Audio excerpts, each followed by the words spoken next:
الرحيم الحمد لله إن الحمد لله نحمده ونستعينه ونستغفره ونعوذ بالله من شرور أنفسنا ومن سيئات أعمالنا من يهد الله فلا مضل له ومن يضلل فلا هادي له أشهد أن لا إله إلا الله وحده لا شريك له وأشهد أن محمدا عبده ورسوله أدى الأمانة وصدق بالرسالة وكشف الغمة ونصح الأمة وتركنا على المحجة البيضاء ليلها كنهارها لا يزيغ عنها إلا هالك فصلوات ربي وسلامه على المبعوث رحمة للعالمين بشيرا ونذيرا وداعيا إلى الله بإذنه وسراجا منيرا وبعد السلام عليكم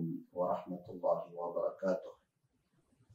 Ang lahat ng papuri ay tanging kay Allah subhanahu wa ta'ala lamang nararapat na yukon. Pinupuri natin ang Allah subhanahu wa ta'ala at hinihingan natin ang tulong at siya rin ang hinihingan natin ang kanyang kapatawaran.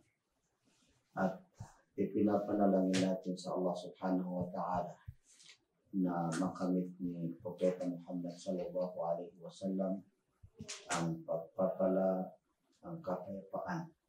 Si Propeta Muhammad sallallahu alaihi wasallam na sugo sa lahat ng mga tao. Si Propeta Muhammad sallallahu alaihi wasallam na awa sa sanlibutan. Si Propeta Muhammad sallallahu alaihi wasallam na nagbibigay ng mga magandang balita at mga babala mula sa Allah subhanahu wa ta'ala. Si Propeta Muhammad sallallahu alaihi wasallam na nangangaral o nag-aanyaya tungo sa pagsamba sa nag-iisang Panginoong Diyos. Isa sa mga tatalakay natin mga kapatid sa ating episode na ito, sa ating series na lectures na pinamagatang Bangsamoro Wahdatun Diniyatun wa Wataniyah, Bangsamoro Religious in National Unity, ay kabilang sa mga religious and human values. Ito ay ang tinatawag sa wikang Arabic na al-ibadah. Ang pagsasamba ay kabilang sa mga values, mga kapatid ng mga Bangsamoro. Tingnan natin ang isa sa mga talata ng Allah subhanahu wa ta'ala sa Surah An-Nisa. Wa'budullaha wa la tushriku bihi shay'a. Hanggat sa pinakahuli ng talatang ito ng Allah subhanahu wa ta'ala, sinabi ng Allah subhanahu wa ta'ala, Inna Allah la yuhibbu man kana mukhtalan fakhura. Surah An-Nisa. Ayon sa pagpapaliwanag ng kahulugan ng talatang ito ng Allah subhanahu wa ta'ala, sinabi ng Allah subhanahu wa ta'ala, inyong sambahin ng Allah, ang nag-iisang Panginoon, Allah, tagapaglikha, na ang Allah subhanahu wa ta'ala. Wala tushriku bihi shay'a, at huwag kayo magtambal sa Kanya. Huwag kayo magtambal sa Allah subhanahu wa ta'ala. Isang hadis ni Propeta Muhammad sallallahu alaihi wasallam, kanyang tinanong si Muad na kabilang sa kanyang mga sahaba o kaya ay mga kasamahan. Kalugdan siya ng Allah subhanahu wa ta'ala. Si Muad ibn Jabal radiyallahu anhu. Tinanong siya ni Propeta Muhammad sallallahu alaihi wasallam kung ano baga ang karapatan ng Allah subhanahu wa ta'ala. At tadri ya Mu'ad ma haqqullahi 'ala al-'ibad. Ano ang karapatan ng Allah? Alam mo ba? Batid mo o Mu'ad? Sabi ni Propeta Muhammad sallallahu alaihi wasallam sa kay Mu'ad. Batid mo kung ano ang karapatan ng Allah sa kanyang mga alagad, sa mga tao. Sabi ni Mu'ad ibn Jabal radiyallahu anhu, Allah wa rasuluhu a'lam. Ang Allah subhanahu wa ta'ala at ang kanyang sugo lamang ang nakababatid o nakakaalam. Sabi ni Propeta Muhammad sallallahu alaihi wasallam, ang karapatan ng Allah subhanahu wa ta'ala sa kanyang mga alagad ay upang sambahin siya. Sambahin ng Allah at kailanman ay hindi magtambal sa kanya. Hindi magsamba ng Diyos-Diyosan o sino man o anumang nilikha lamang ng Allah subhanahu wa ta'ala. And then, nagtanong din si Propeta Muhammad sallallahu alaihi wasallam sa kay Muad, "Atadri ma haqqul ibadi ala Allah?" Batid mo rin ba kung ano ang karapatan ng mga alagad, mga alipin sa Allah subhanahu wa ta'ala? Tayo na mga tao, ano ang karapatan natin sa Allah subhanahu wa ta'ala? Sabi ni Muad, ang nakakaalam, ang nakababatid lamang ay ang Allah at saka ang kanyang sugo. Ibig sabihin, ikaw o propeta ang nakababatid bukod sa Allah subhanahu wa ta'ala. Sabi ni Propeta Muhammad sallallahu alaihi wasallam, ang karapatan ng mga alagad sa Allah subhanahu wa ta'ala ay kapag sambahin nila siya nang hindi na sila kailanman magtambal sa kanya, ay karapatan nilang hindi niya sila paparusahan sa kabilang araw, sa pagdating ng araw ng pag-ukom. So bakit mga kapatid? Bakit ito ay kabilang sa values, religious at saka human values mga kapatid? Sapagkat sa talatang ito ng Allah subhanahu wa ta'ala, sa pinakahuli, sinabi ng Allah subhanahu wa ta'ala, "Inna Allah la yuhibbu man kana mukhtalan fakhur." Katotohanan sabi ng Allah subhanahu wa ta'ala na hindi kinalulugdan ng Allah subhanahu wa ta'ala ang sinumang mukhtal at saka fakhur. Ano baga ang kaibahan ng mukhtal at saka fakhur? Ang mukhtal ay yaong mayabang sa sarili. Ang tingin niya sa kanyang sarili ay pinakamainam, pinakamagaling. Ang tingin niya sa kanyang sarili ay pinakamataas. At saka ang fakhur, yung nagyayabang sa kapwa na tao. Mayabang sa kanyang sarili at bilib na bilib sa kanyang sarili at nagyayabang din sa kapwa niya ng mga tao. So ang taong nagsasamba sa Allah subhanahu wa ta'ala, ituturing niya ang kanyang sarili na alagad, alipin ng Allah subhanahu wa ta'ala. Kailanman ay hindi magiging mayabang. Kailanman ay hindi mabilib sa kanyang sarili. At kailanman ay hindi magyabang sa kanyang kapwa ng mga tao. Para sa gayon mga kapatid, ang taong tagapagsamba, o kung lahat tayo ay nagsasamba ng lubos na pagsasamba sa Allah subhanahu wa ta'ala, taimtim sa ating pagsasamba sa Allah subhanahu wa ta'ala, katiyakan mga kapatid na makakamit natin ang pagkakaisa ng mga bansagoro.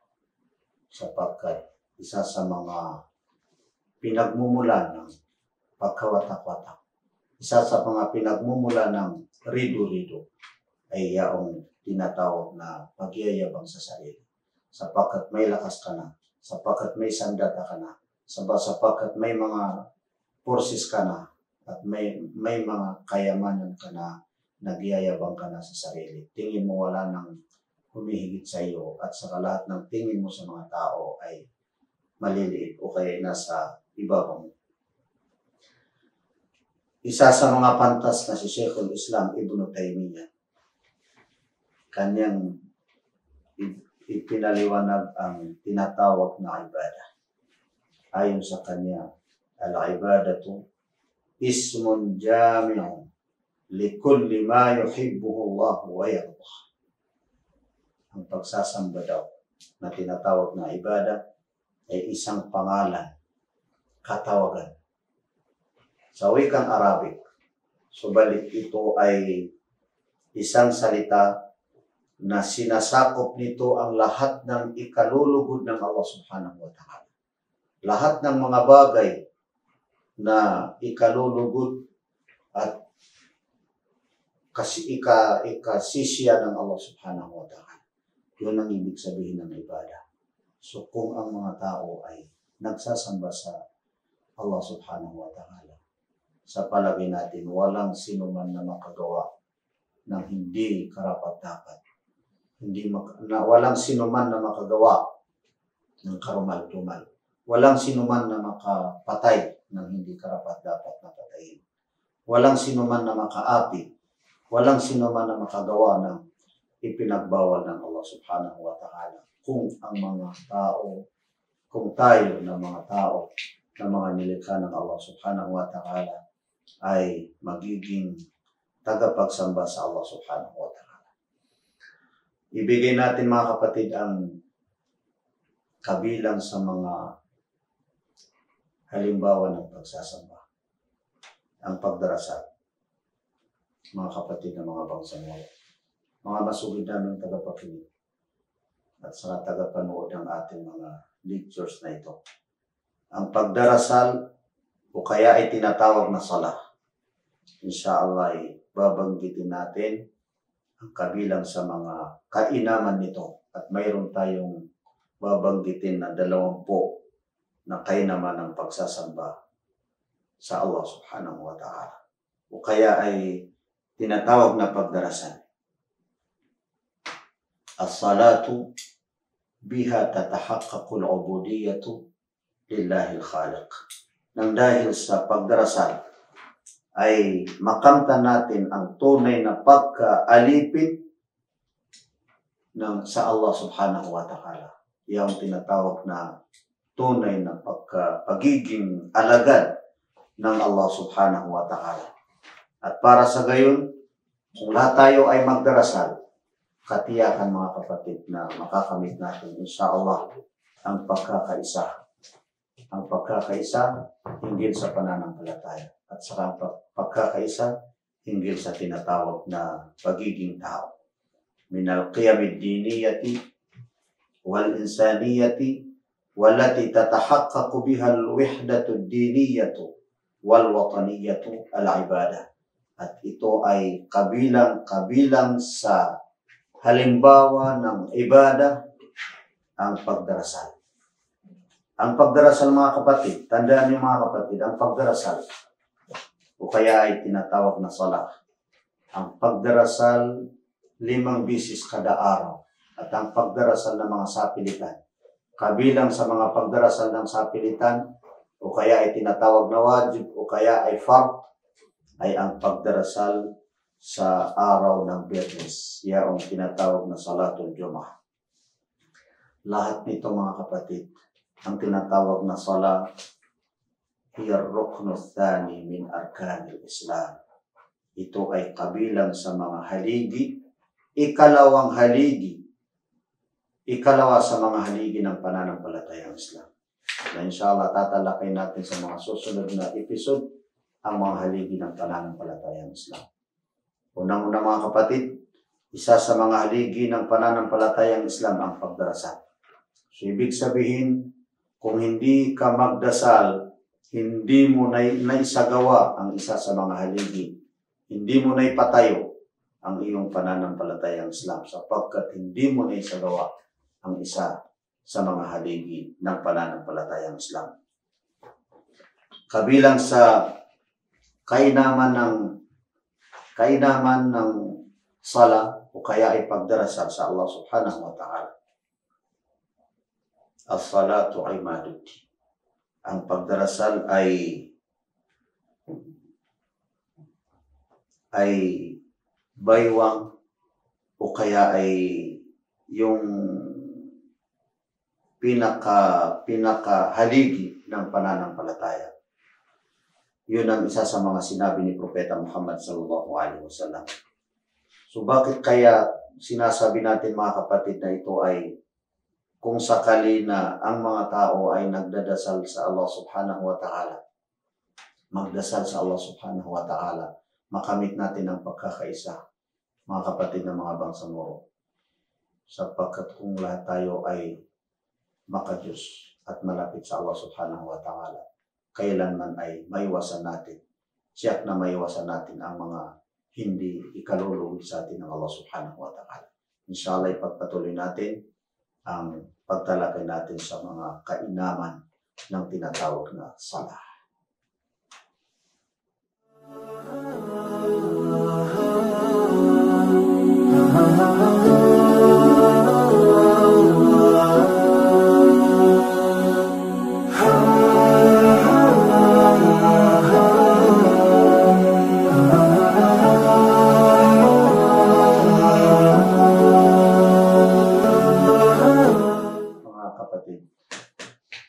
Mga kapatid na mga Muslim at saka mga bangsamoro, ipagpatuloy natin ang pagsalakay natin ng mga kainaman ng tinatawag na sala o kaya ay pagdarasal alang-alang sa Allah subhanahu wa ta'ala. Nabanggit natin na ang pagdarasal ay as-salatu ruknun min arkanil Islam. Isa ito sa mga haligi ng pananampalatayang Islam. At ito ay napakalinaw para sa atin ng mga Muslim. At ang pagdarasal ay ibaduddin, baywang o kaya ay balakang ng pananampalataya. Balakang ng pananampalataya. Pangatlo mga kapatid, man aqamaha faqad aqamad-din.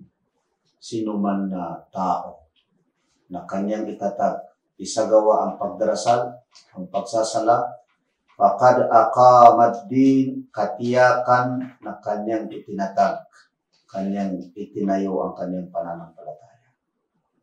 So paano tayo paano natin makamit ang religious values kung wala tayong pananampalataya, mga kapatid? Ikaapat mga kapatid, ang pagdarasal ay minal wajibatil insaniyah. Ito ay obligasyon ng bawat nilikha ng Allah subhanahu wa ta'ala ng mga tao. Lahat ng mga tao, obligasyon niyang magdasal sa Allah subhanahu wa ta'ala. Obligasyon niyang kumilala sa Allah subhanahu wa ta'ala. Sabi ni Jesucristo, sumakanyang kapayapaan si Isa alayhi salam, ito ang buhay na walang hanggan, na ikaw ay makilala nila na iisa at tunay na Diyos at ako na iyong isinugo. So pagkilala sa Allah subhanahu wa ta'ala, walang sinuman na tao na nilikha ng Allah subhanahu wa ta'ala na hindi niya kilalanin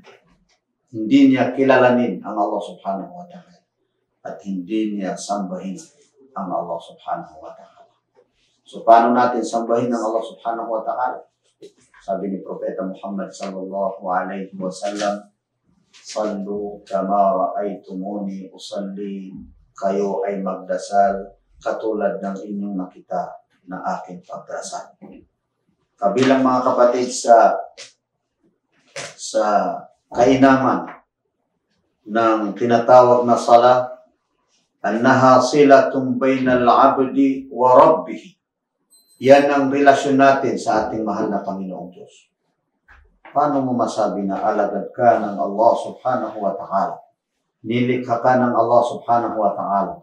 Kung hindi ka magpapakumbaba sa Allah sa Kanya at hindi mo siya sambahin, batay sa kung paano siya sinamba ng mga propeta ng Allah subhanahu wa ta'ala, sumaka nila ang kapayapaan.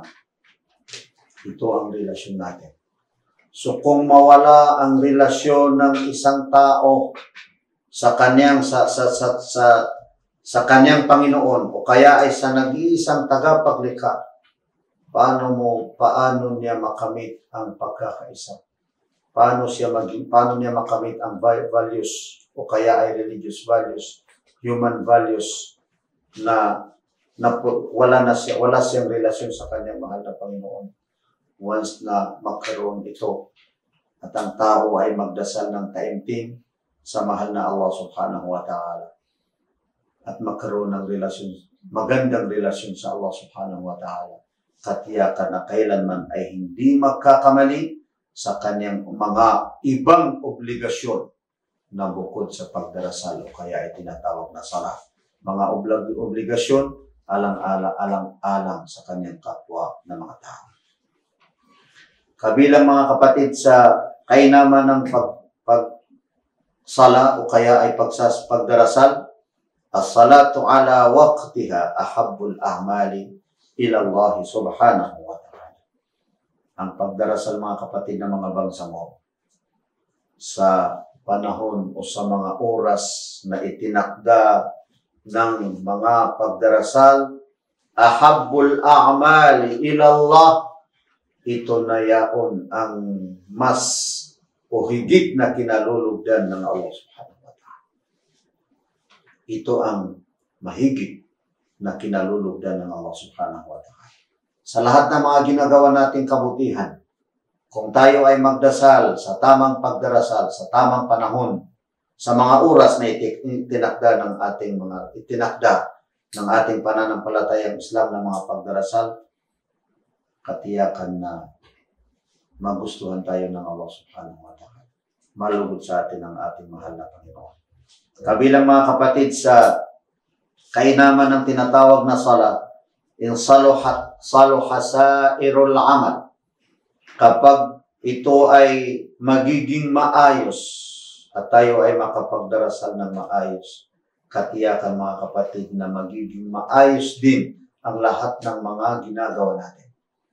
Lahat ng mga ginagawa natin na pagsasamba sa Allah subhanahu wa ta'ala, kung maayos ang mga pagdarasal natin, magiging maayos din ang mga ginagawa natin pagsasamba.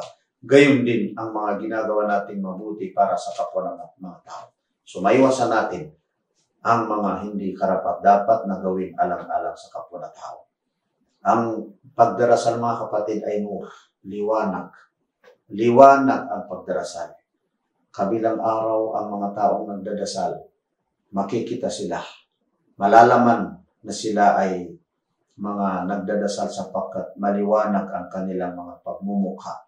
Magniningning ang kanilang mga mukha sa araw ng paghukom. Kabilang sa kainaman ng salat, taharatun wa nadhafah. Paglilinis o kaya ay kadalisayan.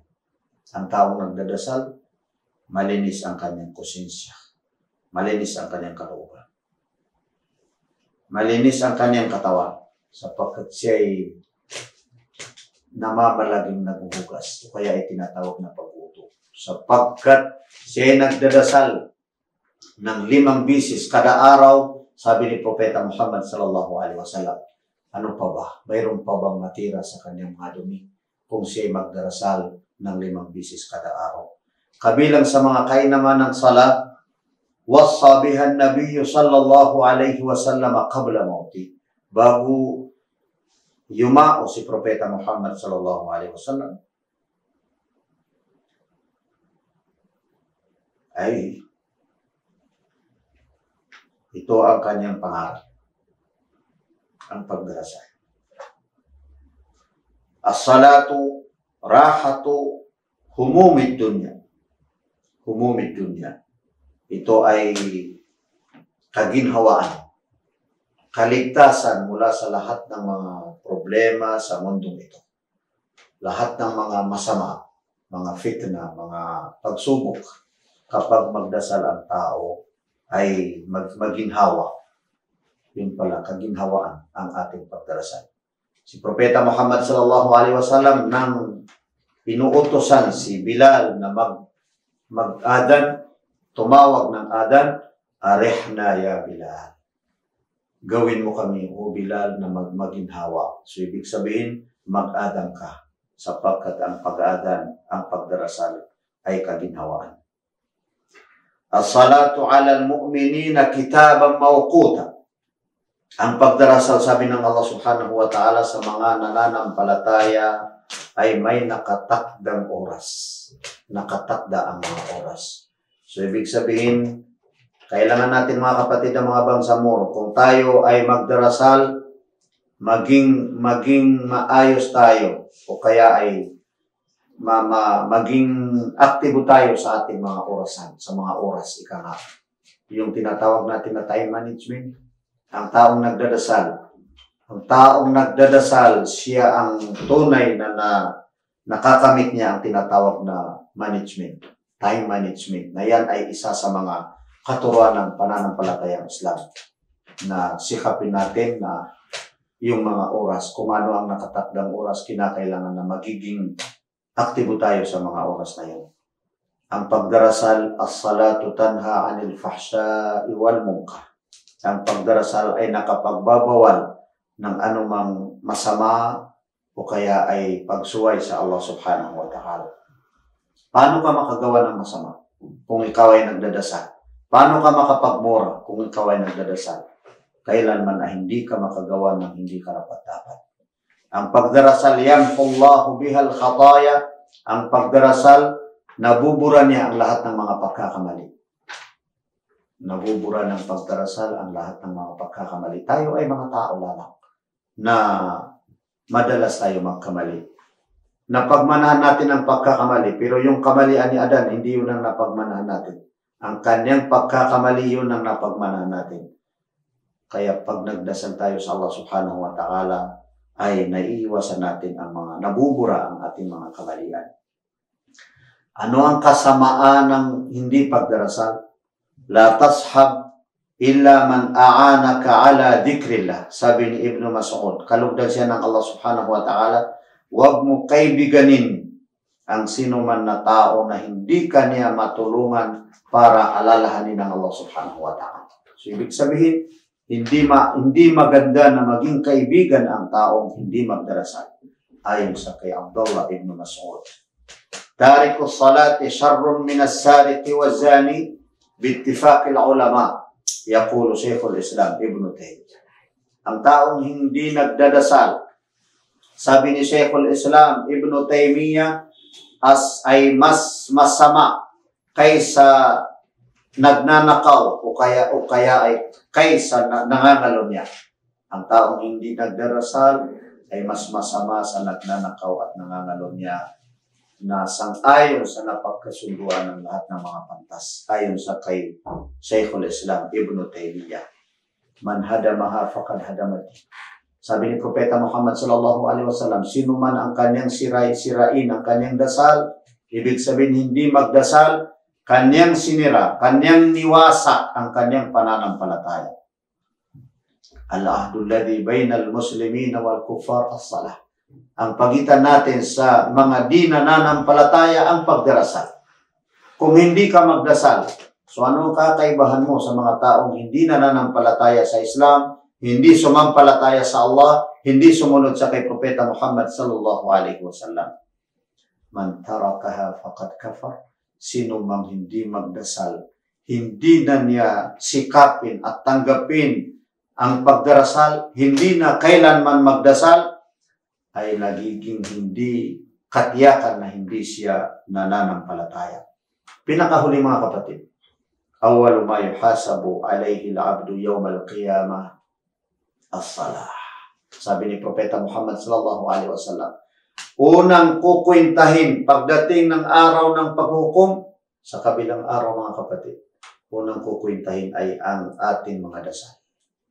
Kung hindi tayo nagdasal, kahit anong kabutihan na ginawa, kailanman ay hindi na makukwinta, sapagkat ang maunang kukwintahin, saka kwintahin ang mga ibang mga gawa, ang mga ibang mga kabutihan, ay ang pagdarasal, sapagkat patunay na ikaw ay nagiging alagad at sumamba sa Allah subhanahu wa ta'ala. Mga kapatid, ang pagdarasal, ang pagsasamba sa Allah subhanahu wa ta'ala ay kabilang sa religious values at saka human values ng lahat ng mga tao sa sanlibutan. Hanggang dito lamang mga kapatid. Wassalamualaikum warahmatullahi wabarakatuh.